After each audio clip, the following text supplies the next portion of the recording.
Istri seorang manajer pemasaran itu harusnya wangi parfum mahal, bukan bau bawang goreng dan keringat. Itulah kalimat terakhir yang diucapkan suamiku, Damar, sebelum ia melempar kunci motor lamaku ke sudut ruangan. Harga diriku diinjak-injak tepat di malam ia merayakan promosi jabatannya. Aku hanya diam, menelan ludah yang terasa pahit, menyetujui permintaannya untuk berhenti jualan keliling demi sebuah gengsi.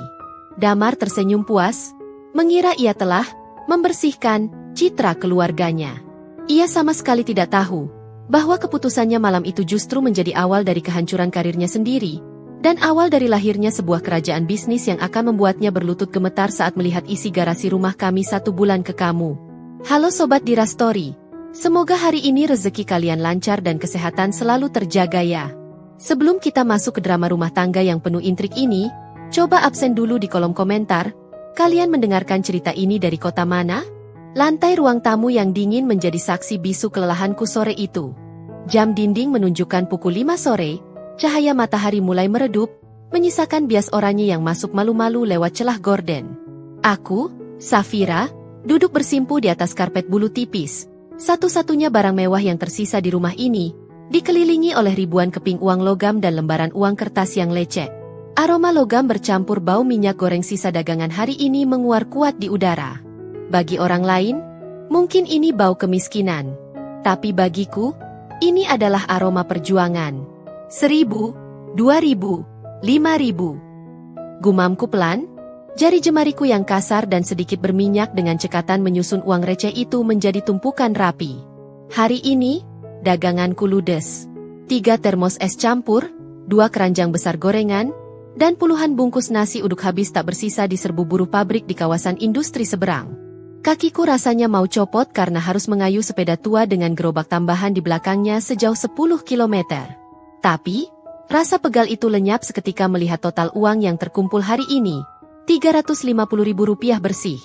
Alhamdulillah, bisikku, menyeka keringat yang menetes di pelipis dengan ujung jilbab. Bisa buat tambah bayar listrik sama beli susu kaleng bulan ini. Aku tersenyum getir. Seharusnya, istri seorang staf senior di perusahaan multinasional tidak perlu menghitung uang receh-recehan seperti ini. Damar, suamiku, selalu bilang gajinya cukup.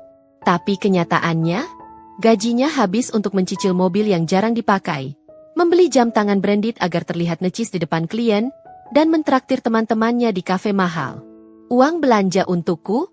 Seringkali hanya sisa-sisa yang ia lempar di meja rias tanpa menatap mataku. Ceklek. Suara kunci pintu depan diputar membuat jantungku melompat. Aku melirik jam dinding. Masih pukul 5:10. Tumben Damar pulang secepat ini? Biasanya ia baru menampakkan batang hidungnya pukul 8 malam, dengan alasan lembur atau meeting luar kota. Kepanikan menyergapku. Damar paling benci melihatku menghitung uang dagangan di ruang tamu. Katanya, itu merusak pemandangan. Dengan gerakan kilat, aku mencoba meraup uang-uang receh itu, memasukkannya asal-asalan ke dalam tas kresek hitam besar. Namun terlambat. Pintu utama terbuka lebar. Silakan masuk, bro. Anggap saja rumah sendiri. Suara bariton Damar terdengar lantang, penuh percaya diri, diiringi tawa renyah yang dibuat-buat. Darahku berdesir hebat. Dia tidak sendiri. Damar melangkah masuk dengan setelan jas abu-abu metalik yang licin, rambutnya klimis tersisir rapi ke belakang, dan sepatu pantofelnya mengkilap memantulkan cahaya lampu ruang tamu yang baru saja ia nyalakan. Di belakangnya, 2 orang pria berpenampilan tak kalah perlente mengekor sambil tertawa-tawa memegang tas kerja kulit. Rumah lo nyaman juga ya, Mar? Minimalis tapi berkelas, ujar salah satu pria berkacamata. Ah, biasa aja, bro. Istri gue emang pinter nataru? Kalimat Damar terhenti mendadak. Seperti kaset rusak yang pitanya putus. Langkah kakinya terpaku di ambang batas ruang tamu. Matanya yang tadi berbinar bangga, kini melotot horor menatap ke arah karpet. Di sana, aku membeku. Masih mengenakan daster rumahan yang agak lusuh, jilbab instan yang miring, dan tangan yang menggenggam segenggam uang receh 500-an. Di sekelilingku, masih berserakan uang kertas 2000-an yang kumal dan berbau apek. Kresek hitam besar menganga di sebelahku, memperlihatkan tumpukan uang logam yang belum sempat kusembunyikan. Suasana hening seketika. Tawa rekan-rekan Damar lenyap, digantikan oleh kecanggungan yang mencekik leher. Udara di ruangan itu mendadak terasa berat, seolah oksigen disedot habis. Aku bisa melihat jakun Damar naik turun. Wajahnya yang tampan berubah merah padam, urat-urat di lehernya menegang menahan amarah yang siap meledak. "Loh, ini Mbak Safira ya?" tanya teman Damar ragu-ragu, mencoba memecah kebekuan. Matanya melirikiku ke arah uang receh di lantai. "Lagi-lagi ngitung arisan, Mbak?" Pertanyaan itu terdengar sopan, tapi nadanya menyiratkan kebingungan.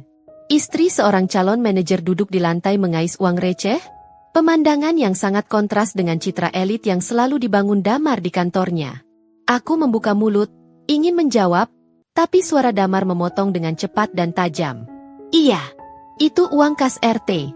Sambar Damar cepat, suaranya terdengar panik dan tinggi. Dia melangkah lebar, menghalangi pandangan teman-temannya dariku. "Istriku bendahara RT, bro. Biasalah, uang iuran sampah warga.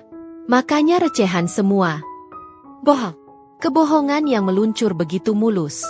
Damar kemudian berbalik cepat menghadap teman-temannya, memaksakan senyum yang terlihat menyakitkan di wajahnya yang tegang. Bro, sorry banget nih. Gue baru inget, AC di ruang tamu lagi bocor freonnya. Panas banget kan? Kita ngobrol di coffee shop depan komplek aja yuk? Gue traktir. Di sini nggak nyaman, sumpek. Loh, nggak apa-apa kok Mar, santai ah. Nggak. Gue nggak enak sama tamu kalau nggak nyaman. Yuk, jalan. Damar setengah mendorong kedua temannya keluar pintu. Gerakannya kasar dan terburu-buru, seperti sedang mengusir hama. Pintu dibanting menutup. Aku ditinggalkan sendirian lagi dalam keheningan. Tapi kali ini, keheningan itu terasa jauh lebih menakutkan. Aku tahu apa yang akan terjadi selanjutnya. Aku bisa mendengar suara mesin mobil teman-teman Damar menjauh, lalu suara langkah kaki berat yang kembali mendekat ke pintu rumah. Jantungku berdegup kencang, lebih kencang daripada saat dikejar Satpol PP waktu jualan dulu. Pintu terbuka lagi. Kali ini tidak ada senyum, tidak ada tawa. Damar berdiri di sana. Wajahnya bukan lagi merah, tapi pucat karena emosi yang tertahan. Matanya menatapku dengan tatapan yang membuatku merasa sangat kecil, sangat kotor, dan sangat tidak berharga. Dia berjalan mendekat, sepatu pantofelnya menginjak satu koin 500-an yang tergeletak di lantai hingga berbunyi krak. "Kamu!" Desisnya pelan, namun terdengar seperti ledakan di telingaku. "Kamu sengaja ya?" Aku menunduk, meremas uang kertas di tanganku. "Mas, aku nggak tahu kamu mau bawa teman." "Diam!" Bentakan itu menggema di seluruh ruangan, membuat kaca jendela bergetar. Damar menendang tas kresek hitam di sebelahku hingga isinya berhamburan keluar. Kepingan uang logam bergelindingan liar di atas lantai keramik, menciptakan suara gaduh yang memiluikan. "Lihat kelakuanmu, Safira. Lihat." Tunjuknya pada uang-uang yang berserakan. "Aku baru saja dipromosikan jadi manajer pemasaran hari ini." "Manajer? Kamu tahu betapa susahnya aku membangun image di depan mereka? Aku bilang istriku wanita berkelas, lulusan sarjana, elegan." Dia membungkuk, mencengkeram daguku dengan kasar, memaksaku menatap matanya yang nyalang. Dan apa yang mereka lihat tadi? Istri seorang manajer sedang ngesot di lantai, ngitung uang receh yang baunya kayak sampah. "Kamu mau bikin aku malu mati di kantor besok?" "Hah?"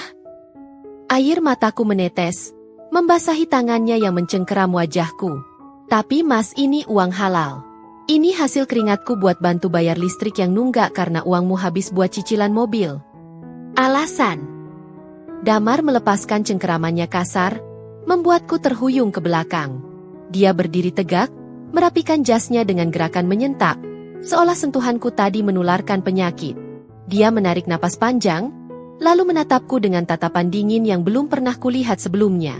Tatapan seorang atasan yang kejam kepada bawahan yang tidak berguna. "Dengar baik-baik, Safira. Mulai detik ini, aku tidak mau lagi melihat gerobak bututmu itu. Aku tidak mau lagi mencium bau minyak goreng di rambutmu, atau melihat uang receh menjijikan ini di rumahku." Dia berjalan menuju pintu kamar, lalu berhenti sejenak tanpa menoleh. "Kalau besok aku pulang dan masih melihat kamu jualan keliling seperti orang gembel, Suaranya merendah, penuh ancaman. Jangan salahkan aku kalau gerobak itu aku bakar di depan matamu. Denting sendok beradu dengan piring porselen memecah keheningan pagi yang kaku. Di luar, langit mendung menggantung rendah, seolah mewakili atmosfer di meja makan kami yang suram. Aku meletakkan secangkir kopi hitam yang masih mengepul di hadapan Damar. Uap panasnya menari-nari di udara, membawa aroma pahit yang tajam. Damar tidak menoleh sedikit pun. Ia sibuk bercermin di layar ponselnya yang mati, memastikan simpul dasi merah marunnya terpasang sempurna di kerah kemeja putih yang baru saja kusetrika licin. Aroma parfum maskulin yang menyengat, terlalu menyengat untuk pagi hari, menguar dari tubuhnya, berusaha menutupi segala aroma rumah tangga yang ia benci. Kopinya, Mas, ujarku pelan, berusaha mencairkan ketegangan sisa pertengkaran semalam. Damar hanya bergumam tak jelas. Ia menyeruput kopi itu sedikit, lalu meletakkan cangkirnya kembali dengan bunyi klunting yang cukup keras. Matanya menyapu penampilanku dari ujung kepala hingga ujung kaki dengan tatapan menyelidik. Tatapan yang membuatku merasa seperti barang dagangan cacat di etalase toko. "Kamu mau ke pasar pakai baju itu?" tanyanya sinis. Telunjuknya mengarah pada daster batik selutut yang kupakai. "Aku mau belanja sayur, Mas." "Masa pakai gaun?" jawabku mencoba logis, sambil menyendokkan nasi goreng ke piringnya. Damar mendengus kasar. Ia menepis tanganku yang hendak menuangkan lauk. Sendok sayur di tanganku terlepas, jatuh berdenting ke lantai, mengotori ubin putih dengan butiran nasi berminyak. "Sudah kubilang semalam, kan?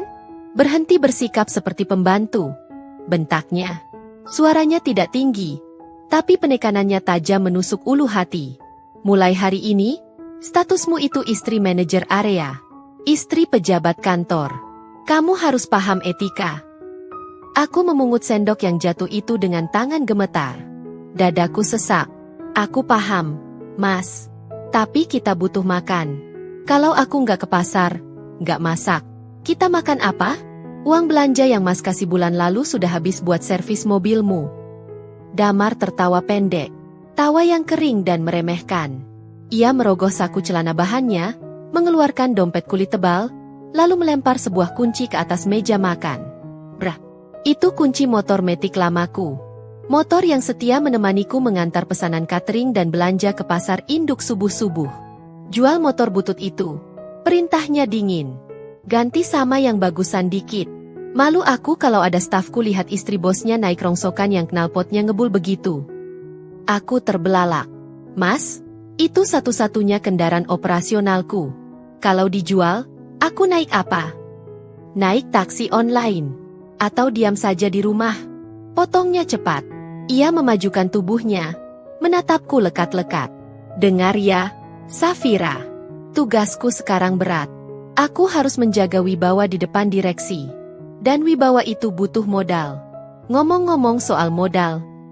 Ia mengulurkan tangan kanannya, telapaknya terbuka di hadapanku. "Mana kartu ATM tabungan pendidikan itu?" Darahku tersirap.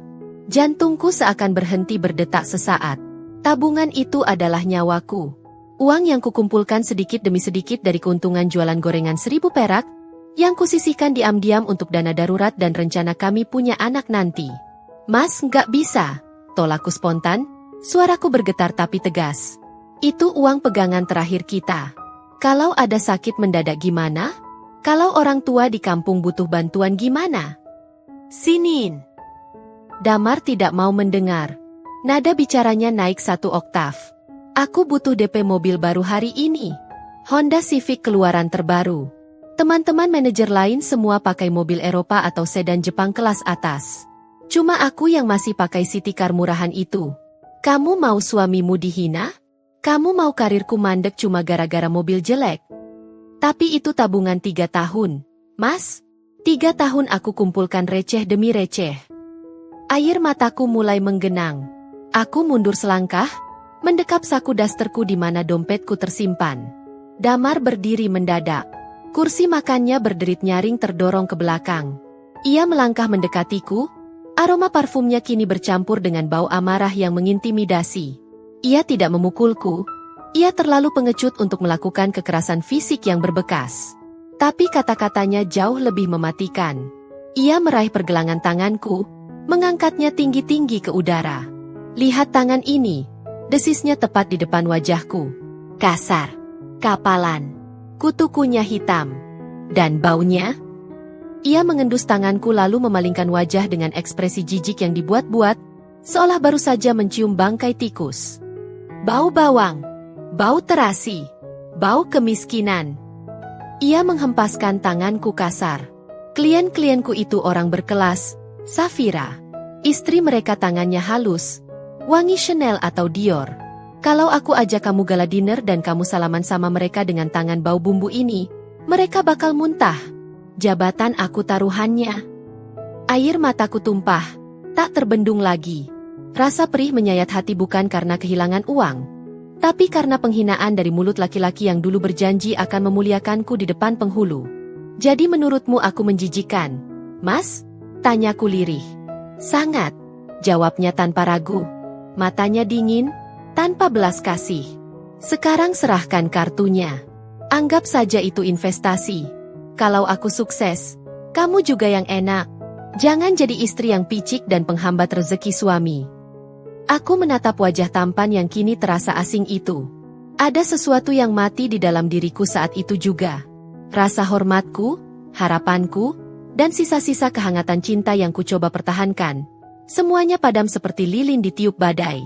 Perlahan, aku merogoh saku dasterku, mengambil dompet lusuhku, dan menarik keluar kartu debit berwarna biru. Kartu yang berisi keringat, air mata, dan rasa lelahku selama 3 tahun. Damar menyambarnya dengan cepat. Senyum kemenangan merekah di bibirnya yang tipis. Ia bahkan tidak mengecek saldonya. Ia hanya peduli bahwa ia menang. Nah, gitu dong. Itu baru istri solehah. Nurut sama suami, ucapnya enteng, kembali duduk dan melanjutkan sarapannya dengan lahap, seolah tidak baru saja menghancurkan hati istrinya berkeping-keping. Ia mengunyah nasi goreng itu sambil menatapku sekilas. Ingat, mulai detik ini, stop jualan sampah itu. Fokus urus badan, luluran kek, biar bau bawangnya hilang. Uang belanja nanti aku atur kalau bonusku cair. Aku berdiri mematung di samping meja makan. Tanganku terasa kosong. Tapi hatiku anehnya mulai terasa keras. Membatu. Aku menghapus air mataku kasar dengan punggung tangan. Bukan dengan gaya cengeng, tapi dengan gerakan tegas. Aku menarik napas panjang, mengisi paru-paruku dengan tekad baru yang dingin. Baik, Mas.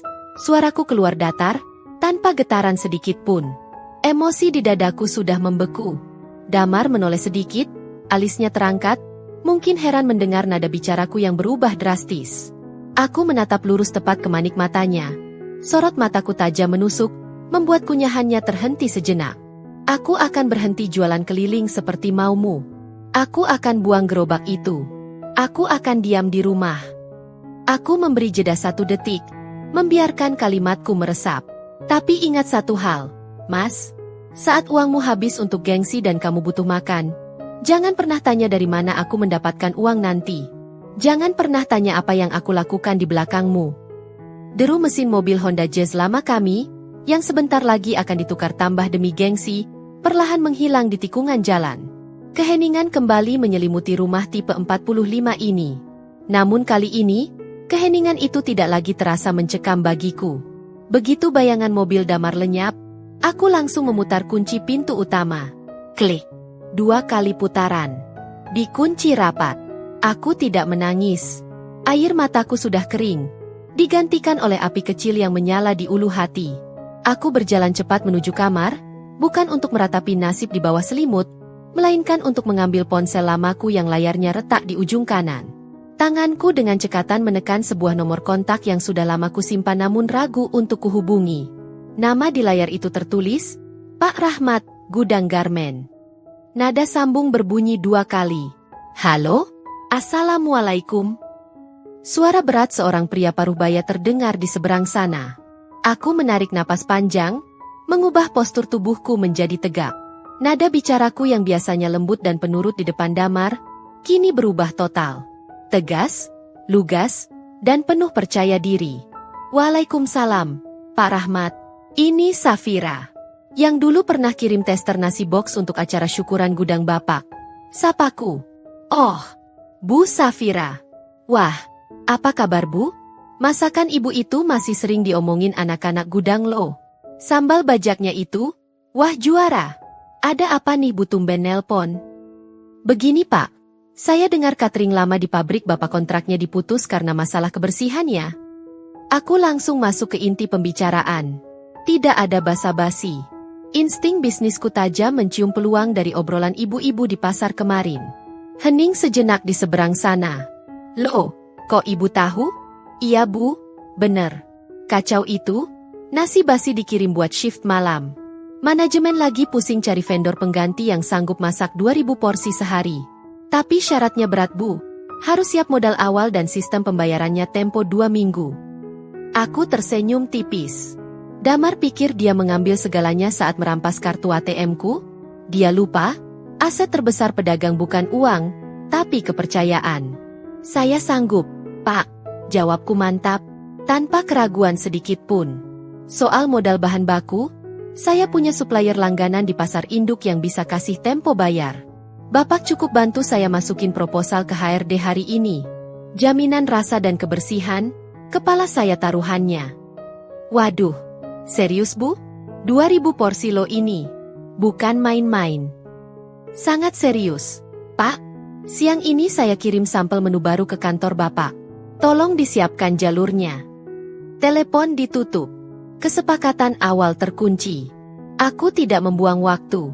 Aku segera berlari ke belakang rumah. Di sana ada sebuah gudang sempit berukuran 3x4 meter yang selama ini hanya jadi tempat tumpukan kardus bekas sepatu Damar dan perkakas tak terpakai. Pintunya berdebu, engselnya berkarat. Ini adalah markas baruku. Aku membuka pintu gudang itu lebar-lebar. Udara pengap menyambutku. Dalam hitungan jam, aku menyulap ruangan suram ini. Kardus-kardus kusikirkan ke pojok. Lantai kusapu dan kupel hingga mengkilap. Pukul 10 pagi, 3 orang wanita parubaya, Bu Lastri, Bu Yati, dan Mbak Nining, tetangga belakang rumah yang janda dan butuh pekerjaan, datang menyelinap lewat pintu samping. Mereka adalah tim rahasia yang kurekrut dengan sistem upah harian. Bu Safira, beneran kita masak di sini? Nanti kalau Pak Damar tahu gimana? Bisik Bu Lastri cemas sambil mengikat tali celemeknya. Pak Damar nggak akan tahu, Bu. Kuncinya disiplin. Jawabku sambil menggelar kompor mawar bertekanan tinggi yang baru kupinjam dari warung sebelah yang tutup. Jendela ini kita tutup rapat pakai kain tebal biar asapnya nggak keluar ke jalan depan. Exhaust fan di atas itu kita nyalakan maksimal. Dan yang paling penting, jam 4 sore, semua harus sudah bersih, rapi, dan tidak ada jejak.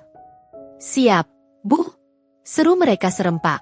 Dan dimulailah simfoni dapur itu. Suara api menyembur dari kompor tekanan tinggi terdengar seperti auman naga yang tertahan. Us!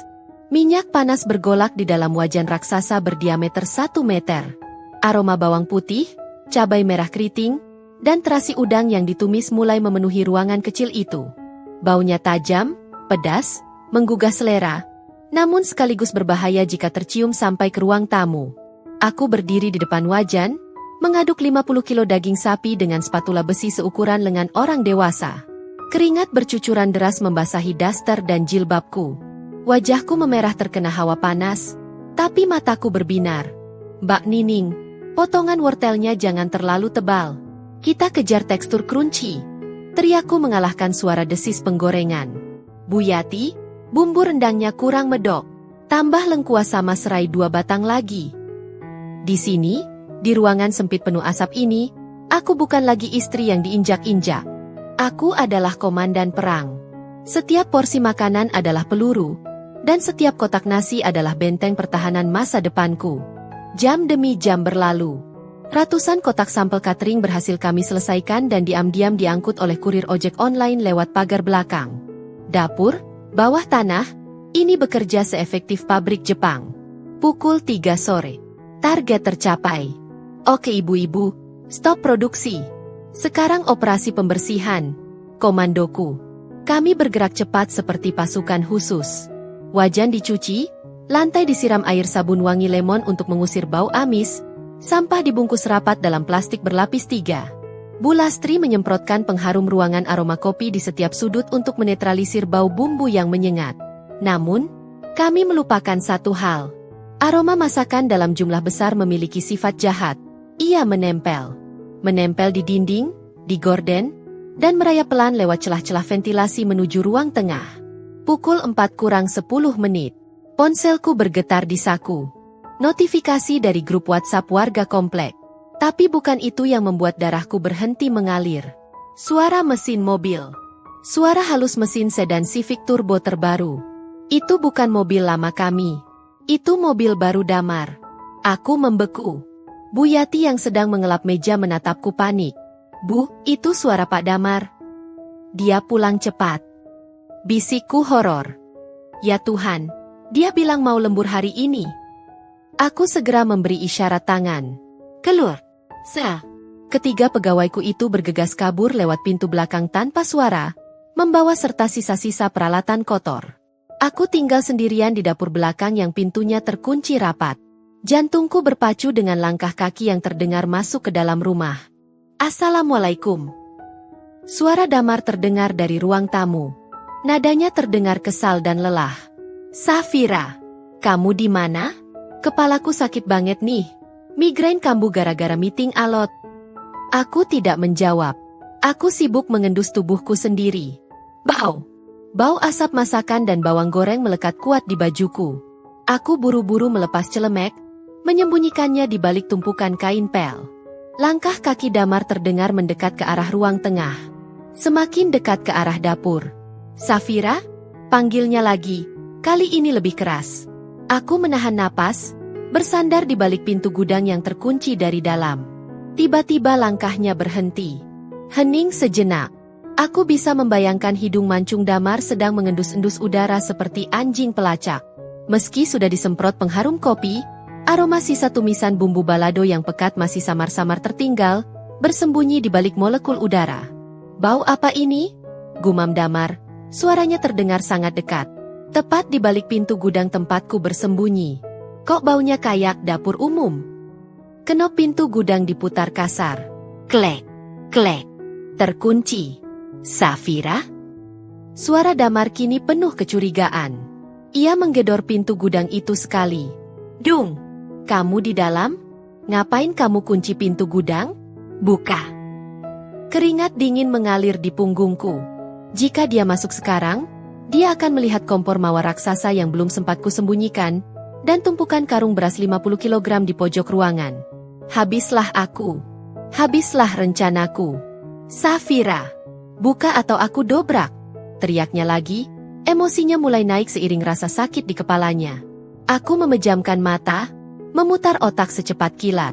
Tangan kananku gemetar memegang kunci pintu. Haruskah aku buka? Atau aku cari alasan lain?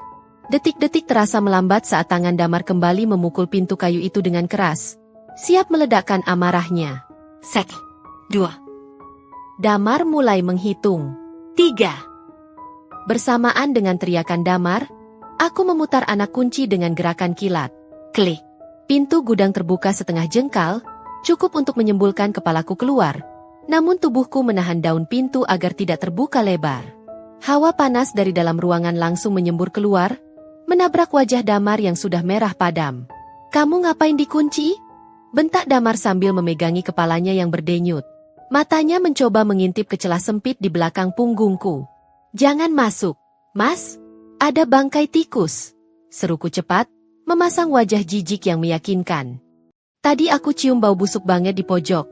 Makanya aku siram karbol 1 botol sama bakar kulit jeruk biar baunya hilang. Tuh, baunya nyengat banget kan? Damar spontan menutup hidungnya dengan sapu tangan sutra dari saku jasnya. Aroma karbol dan kulit jeruk yang tadi sempat kusebar buru-buru memang bercampur aneh dengan sisa aroma bumbu masakan, menciptakan bau apek yang membingungkan indera penciuman. Bagi orang yang sedang migrain seperti Damar, bau ini pasti menyiksa. Duh, jorok banget sih. Damar mundur 2 langkah, wajahnya mengerut. Pantesan baunya sampai depan. Udah, tutup pintunya. Jangan sampai baunya masuk ke kamar AC. Aku mau istirahat. Kepalaku mau pecah rasanya. Iya, Mas. Maaf ya. Jawabku pelan. Damar berbalik badan, menggerutu soal rumah yang tidak steril, lalu melangkah gontai menuju kamar utama. Aku menghembuskan napas panjang yang sedari tadi tertahan di dada. Lututku lemas seketika. Selama. Untuk kali ini. 3 minggu berlalu sejak kejadian itu.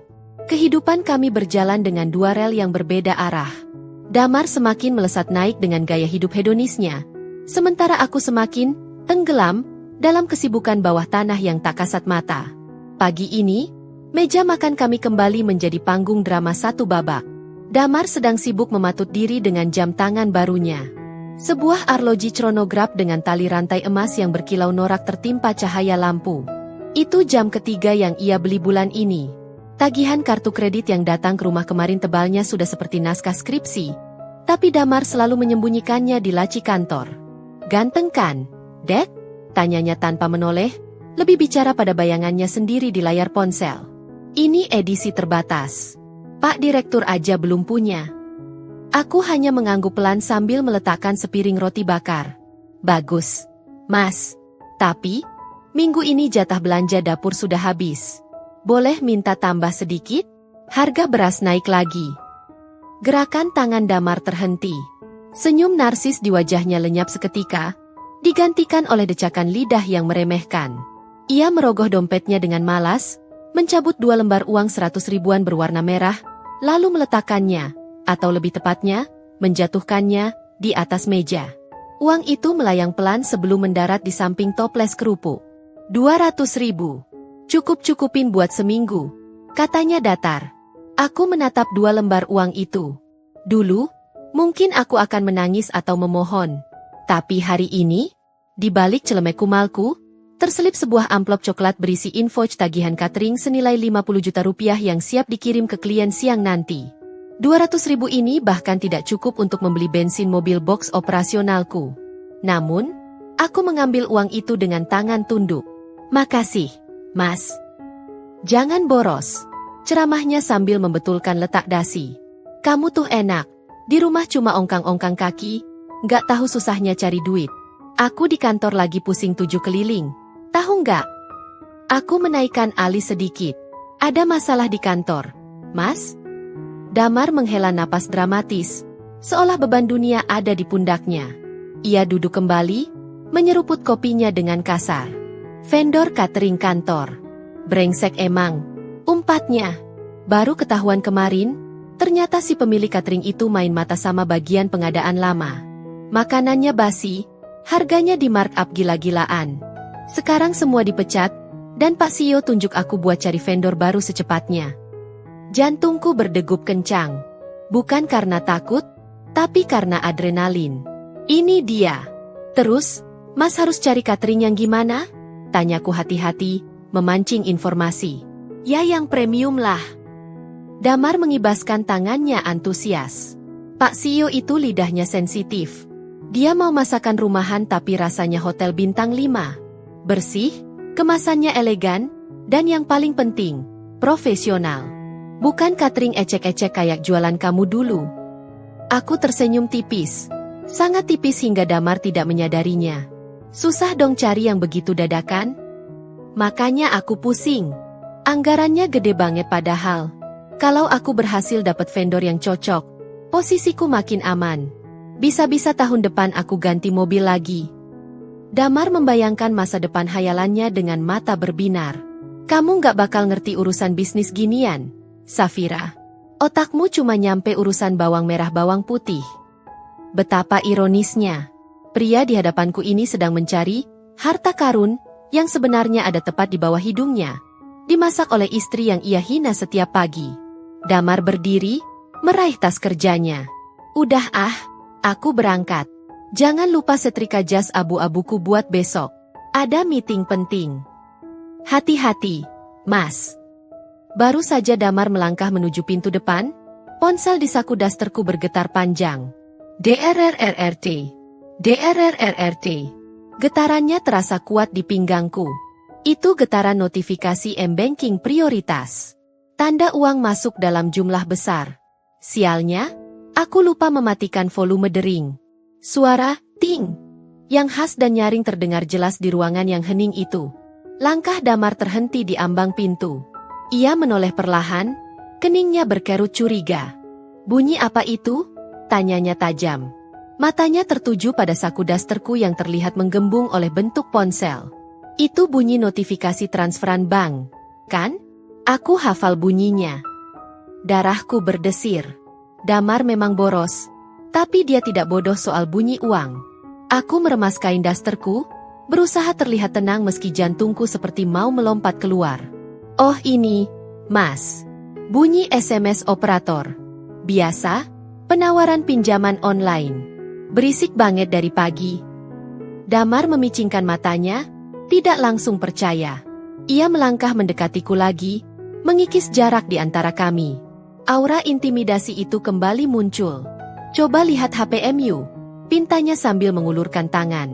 Ngapain, Mas? HP jelek gini? Siniin, bentaknya tiba-tiba. Jangan-jangan kamu main judi slot ya?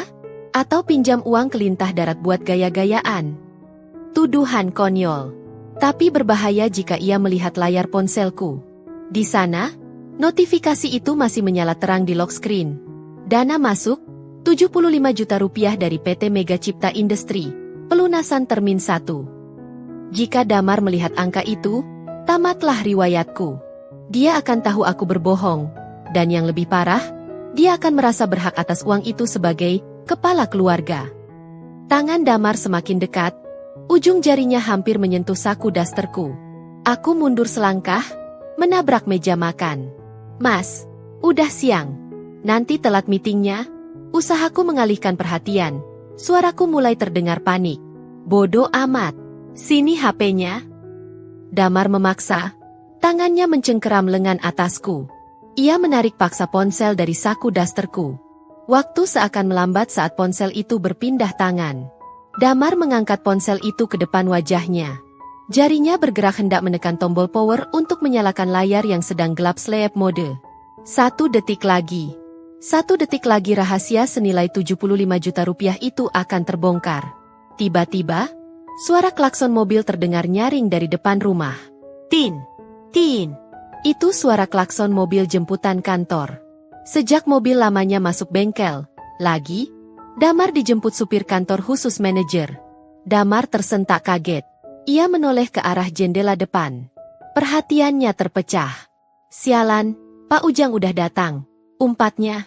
Ia melihat ponsel di tangannya, lalu melihat ke arahku yang pucat pasi. Dia mendengus kasar, lalu melempar ponsel itu kembali ke arahku. Ponsel itu mendarat di dadaku, lalu jatuh ke karpet. Untung tidak pecah. Awas kalau aku cek nanti kamu ada utang aneh-aneh. Bikin malu keluarga aja. Ancamnya sambil berlari kecil keluar rumah, membenarkan dasinya yang miring. Pintu depan tertutup. Aku merosot duduk di kursi makan. Keringat dingin membasahi punggungku. Tanganku gemetar meraih ponsel di karpet. Aku menekan tombolnya. Layar menyala. Angka 75 juta rupiah terpampang indah di sana. Aku menatap pintu depan tempat Damar menghilang. Bibirku menyunggingkan senyum getir. Kamu cari vendor catering premium, Mas? Bisikku pada ruang kosong itu. Tunggu saja tanggal mainnya. Aku akan melamar ke kantormu. Dan kamu tidak akan pernah menduganya. Suasana di ruang rapat eksekutif lantai 12 terasa dingin membekukan, kontras dengan perdebatan panas yang baru saja terjadi. Pendingin ruangan berbunyi humming halus, menemani denting sendok dan garpu yang beradu di atas meja pualam panjang. Ini adalah jam makan siang paling krusial bagi Damar. Di hadapannya duduk Pak Wijaya, CEO perusahaan yang terkenal perfeksionis dan memiliki lidah sultan. Hari ini adalah uji coba vendor catering baru yang direkomendasikan oleh tim pengadaan, vendor misterius yang berhasil menyisihkan 5 perusahaan catering besar lainnya dalam tender tertutup. Di depan setiap direksi, tersaji sebuah kotak makan eksklusif berwarna hitam matte dengan pita emas tipis. Elegan, minimalis, tidak ada kesan murahan sama sekali. Damar membuka tutup kotaknya. Uap hangat langsung mengepul keluar, membawa aroma yang seketika membuat air liurnya menumpuk. Aroma rempah yang kaya, serai, daun jeruk, lengkuas, dan sentuhan smoky dari daging yang dimasak perlahan. Menunya rendang daging dan ayam pop. Gumam Pak Wijaya sambil mengamati makanannya dengan teliti. Ia memotong sepotong daging rendang yang berwarna coklat pekat kehitaman, tanda rendang yang dimasak sempurna, bukan sekadar kalio. Damar ikut menyuap. Begitu daging itu menyentuh lidahnya, matanya terbelalak. Lembut. Daging itu lumer di mulut tanpa perlu dikunyah keras. Bumbunya meresap sampai ke serat terdalam, perpaduan pedas, gurih, dan sedikit manis yang meledak harmonis. Ada rasa familiar yang menyentak memori Damar. Rasa ini, rasanya seperti masakan nenek Safira di kampung yang dulu sering dibawakan saat lebaran. Rasa otentik yang dulu sering ia hina sebagai masakan desa yang berminyak. Tapi kemasan ini, plating yang rapi ini, tidak mungkin. Ini pasti koki bintang 5. Luar biasa. Suara berat Pak Wijaya memecah keheningan. Sang CEO meletakkan sendoknya, wajah kakunya berubah menjadi senyum puas. Selama 20 tahun saya memimpin perusahaan ini, baru kali ini saya makan siang kotak rasa restoran Padang Premium. Dagingnya effortless, bumbunya tidak pelit. Damar buru-buru menelan makanannya, takut kehilangan momen untuk menjilat. Betul sekali, Pak. Saya juga kaget. Teksturnya sophisticated banget. Jelas ini bukan catering sembarangan. Pilihan tim pengadaan kali ini brilian. Siapa nama vendornya? Mar? Tanya Pak Wijaya sambil menyeka mulutnya dengan serbet kain. Damar melirik cepat ke stiker kecil di sudut kotak. Tulisan emas itu bergaya Latin bersambung, agak sulit dibaca sekilas. Dapur Premium Catering Supply. Dapur es premium, Pak? Jawab Damar cepat, mengabaikan inisial S yang ia pikir singkatan dari kata asing seperti Supreme atau Super. Saya dengar mereka memang spesialis corporate event. Dapurnya standar ISO. Padahal Damar baru saja mengarang bebas demi terlihat tahu segalanya. Bagus. Pertahankan mereka, titah Pak Wijaya tegas. Dan untuk acara grand launching pabrik baru bulan depan, pastikan mereka yang pegang konsumsinya. Jangan ganti-ganti lagi. Saya tidak mau ambil risiko. Siap, Pak. Saya akan pastikan sendiri manajer vendornya menghadap Bapak. Jawab Damar dengan dada membusung bangga. Ia merasa baru saja menyelamatkan posisinya. Tanpa sadar, ia baru saja memberikan karpet merah untuk istrinya sendiri masuk ke dalam singgasananya. Sementara itu, di rumah yang sunyi, situasi justru sedang genting. Aku duduk di lantai ruang tengah, bukan untuk menangis seperti dulu, tapi dikelilingi 3 ponsel yang berdering bergantian dan tumpukan purchase order. Oh. Halo? Iya, Pak Rahmat. Tambahan 500 porsi untuk lembur malam ini? Bisa. Saya kirim jam 6 sore. Ujarku sambil menjepit ponsel di antara telinga dan bahu, sementara tanganku sibuk mencatat di laptop. Baru saja telepon ditutup, ponsel satu lagi bergetar. Halo, dapur Safira di sini? Oh, dari PT Cikarang Utama? Tender makan siang 2000 karyawan? Ya, proposal sudah saya email. Baik, terima kasih. Napasku memburu. Ini gila. Dalam sebulan, strategi, mulut ke mulut, di kalangan kepala gudang dan HRD pabrik bekerja lebih efektif daripada iklan berbayar.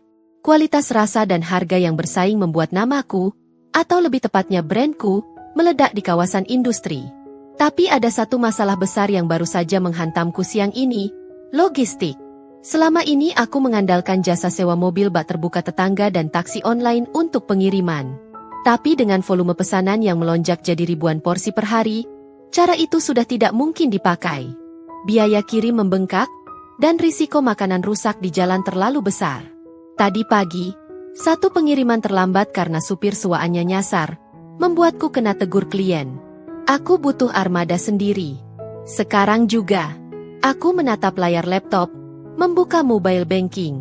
Saldo di rekening bisnisku sudah menyentuh angka yang fantastis berkat pembayaran uang muka dari 3 pabrik besar. Lebih dari cukup. Jariku dengan cepat mencari kontak showroom mobil bekas berkualitas yang iklannya kulihat di internet tadi pagi. Halo? Abadi Motor? Sapaku tegas. Iya, Bu. Ada yang bisa dibantu? Saya lihat di web, Bapak ada stok 3 unit Daihatsu Grand Max Box tahun muda, yang warna putih. Ada, Bu. Masih mulus, kilometer rendah. Bekas ekspedisi farmasi jadi bersih. Tapi ada yang mau lihat sore ini juga, Bu. Cepat-cepatan saja. Aku tidak butuh berpikir 2 kali. Insting bisnisku berteriak. Ambil atau kehilangan kontrak. Saya ambil tiga-tiganya. Pak, saya transfer lunas sekarang. Cash keras. Tidak perlu kredit. Hening sejenak di seberang telepon. Mungkin si sales kaget mendengar seorang wanita memborong 3 mobil niaga dalam satu tarikan napas tanpa menawar. Waduh, serius? Bu? 3 unit langsung? Totalnya 270 juta loh ini. Saya kirim bukti transfernya dalam 5 menit via WhatsApp. Tapi saya punya satu syarat mutlak. Pak, aku melirik jam dinding. Pukul 15.30. Damar biasanya pulang pukul 17 atau pukul 17.30. Mobil-mobil itu harus diantar ke alamat saya sekarang juga. Detik ini juga. Saya mau unitnya sudah parkir di garasi saya sebelum jam 5 sore. Bisa? Wah, mepet banget Bu. Administrasi surat jalannya. Bapak mau closing target bulan ini atau tidak? Kalau tidak sanggup, saya telepon showroom sebelah.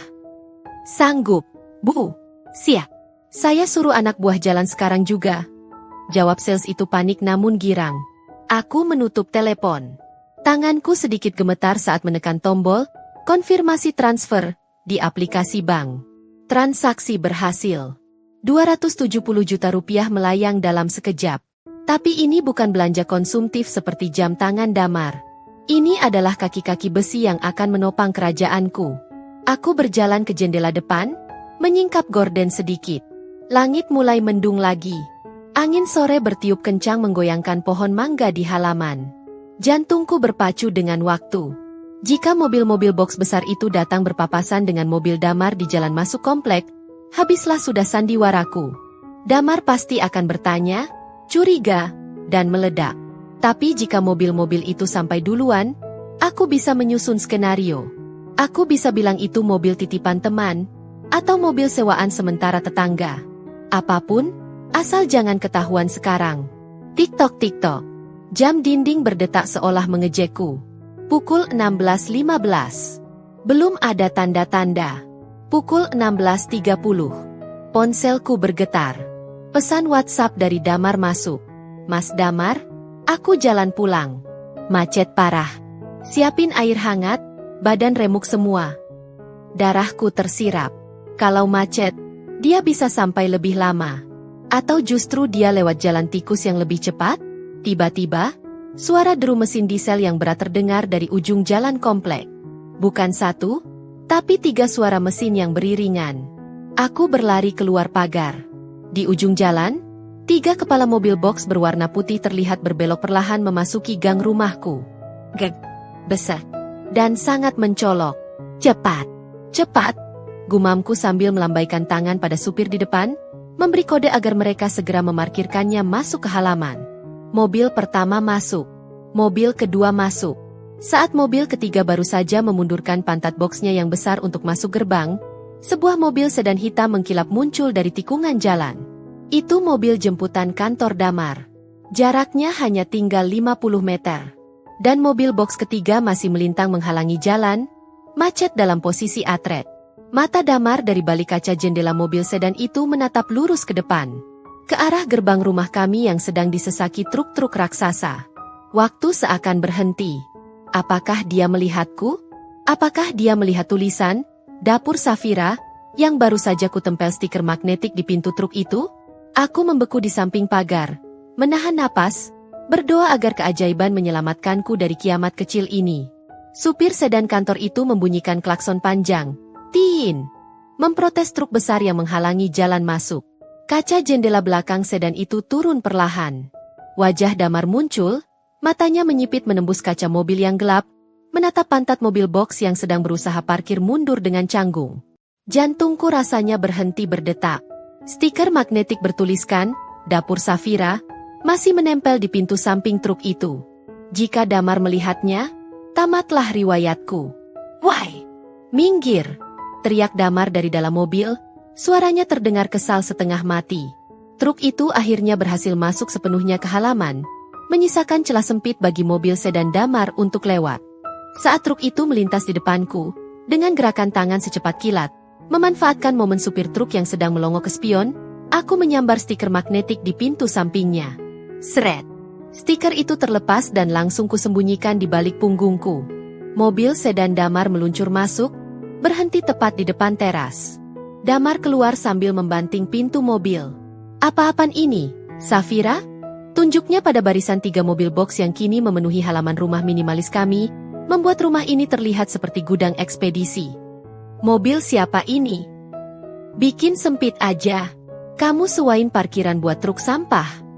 Aku menelan ludah, mengatur napas agar tidak terdengar gugup. Otakku berputar mencari alasan yang masuk akal bagi ego Damar. Itu mobil titipan Pak Haji Rahmat, Mas. Tetangga baru di blok sebelah. Bohongku lancar. Garasinya lagi direnovasi total.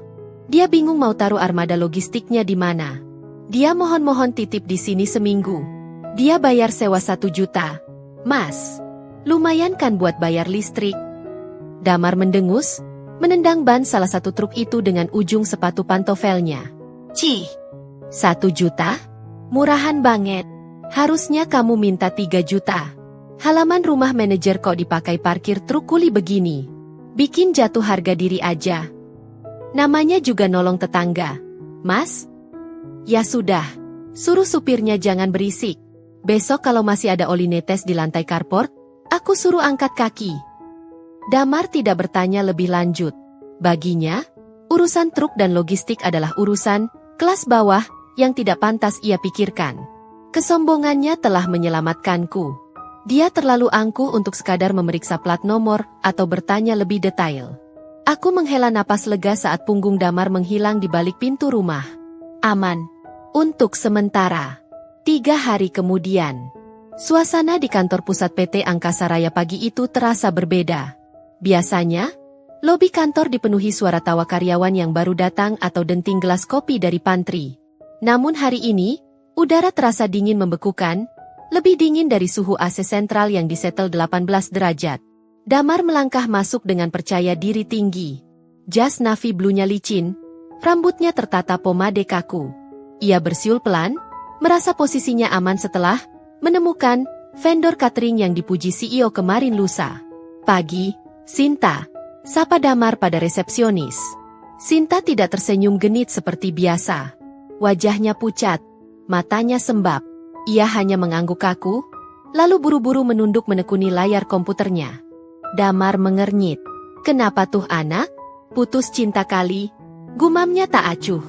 Ia berjalan menuju lift, naik ke lantai 12, lantai para eksekutif dan manajer. Begitu pintu lift terbuka, pemandangan aneh menyambutnya. Beberapa karyawan terlihat keluar dari ruangan HRD sambil membawa kardus coklat berisi barang-barang pribadi. Ada yang menangis sesenggukan, ada yang wajahnya merah pada menahan marah. Damar mencegat salah satu rekannya, Rudy, supervisor logistik yang sedang membereskan meja kubikelnya. Woi, Ruth, ngapain lo beres-beres? Mau pindah ruangan? Tanya Damar santai sambil menepuk bahu Rudy. Rudy menepis tangan Damar kasar. Tatapannya nyalang. Lo nggak baca email pagi ini, Mar? Atau lo pura-pura bego? Email apaan? Gue baru nyampe. Efisiensi besar-besaran. PHK massal.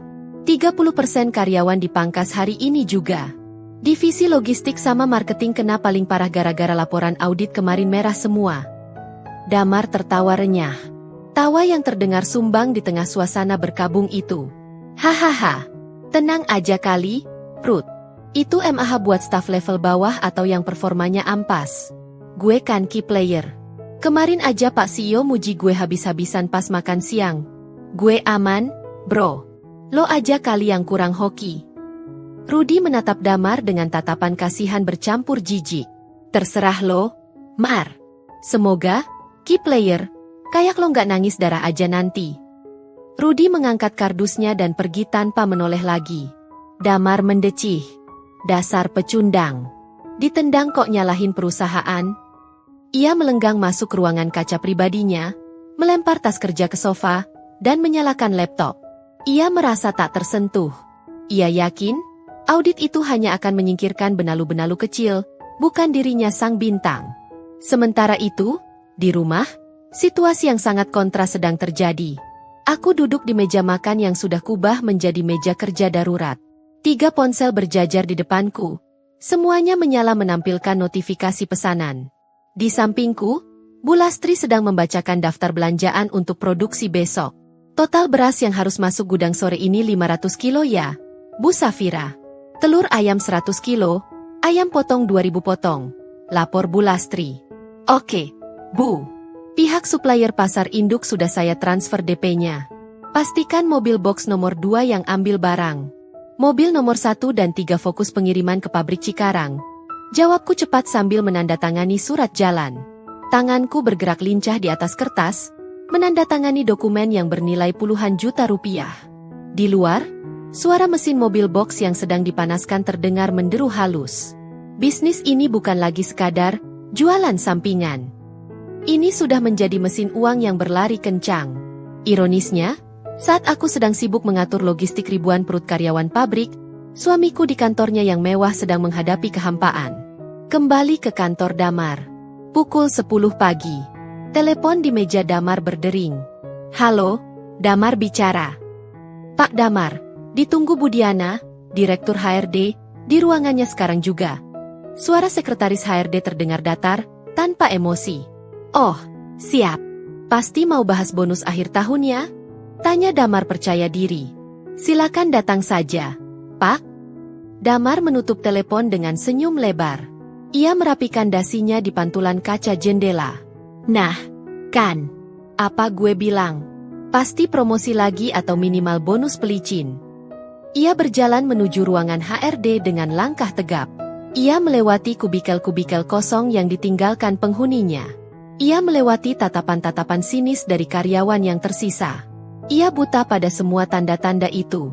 Egonya terlalu besar menutupi matanya. Damar mengetuk pintu mahoni ruangan HRD. Masuk. Damar membuka pintu. Di dalam, Bu Diana duduk dengan wajah kaku. Di sebelahnya, ada Pak Wijaya, sang CEO. Kehadiran CEO di ruangan HRD untuk pemanggilan personal adalah tanda yang sangat buruk. Tapi Damar malah merasa terhormat. Selamat pagi, Pak Wijaya, Bu Diana. Wah, ada apa nih Bapak sampai turun gunung? Mau bahas proyek catering jangka panjang? Sapa Damar ramah, langsung duduk tanpa dipersilakan. Pak Wijaya tidak tersenyum. Ia menatap Damar lurus. Tatapan yang membuat senyum di bibir Damar perlahan luntur. Di atas meja, ada sebuah amplop putih tertutup rapat. Damar, suara Pak Wijaya berat dan dingin. Kami sudah menerima hasil audit eksternal untuk Departemen Pemasaran dan Pengadaan selama 1 tahun terakhir. Oh, bagus dong Pak. Pasti hasilnya memuaskan di bawah kepemimpinan saya. Potong Damar. Sebaliknya, sela Bu Diana tajam. Ia membuka sebuah map tebal. Ditemukan inefisiensi anggaran sebesar 40% di pos promosi yang kamu pegang. Biaya entertainment klien membengkak tidak wajar. Sementara konversi penjualan menurun drastis. Dan yang paling fatal, ada indikasi kamu menggunakan fasilitas kantor untuk kepentingan pribadi yang berlebihan. Damar ternganga. Tunggu, fasilitas apa? Itu fitnah. Saya kerja keras pagi siang malam buat perusahaan ini. Mobil dinas yang kamu pakai liburan ke Bali bulan lalu tanpa izin? Tagihan makan malam di restoran mewah yang ternyata untuk ulang tahun teman-teman kamu, bukan klien? Pak Wijaya melempar tumpukan bonds truk ke hadapan Damar. Kami punya semua buktinya. Damar. Wajah Damar berubah pucat pasi. Keringat dingin mulai merembes di keningnya. Pak, itu salah paham. Itu strategi bonding. Perusahaan sedang krisis. Damar. Kita butuh efisiensi, bukan benalu yang menggerogoti kas perusahaan demi gaya hidup. Suara Pak Wijaya meninggi, nadanya final dan tidak bisa dibantah. Kamu bukan aset, kamu liabilitas. Bu Diana mendorong amplop putih di meja itu ke arah Damar. Kami tidak punya pilihan lain. Per hari ini, kami memutuskan hubungan kerja dengan saudara Damar Prasetya. Jantung Damar seakan berhenti. Telinganya berdengung nyaring. PHK? Suaranya keluar tercekat, nyaris tak terdengar.